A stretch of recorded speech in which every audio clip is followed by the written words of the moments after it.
Okay, Denton.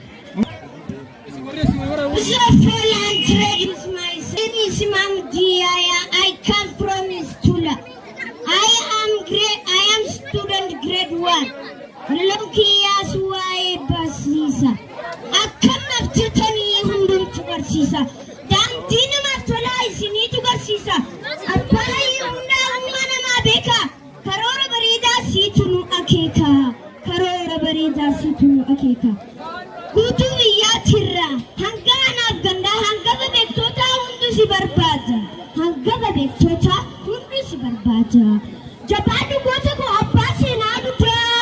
Sumaatu barsiisaa dhala namaa hundaa. Sumaatu barsiisaa dhala namaa hundaa.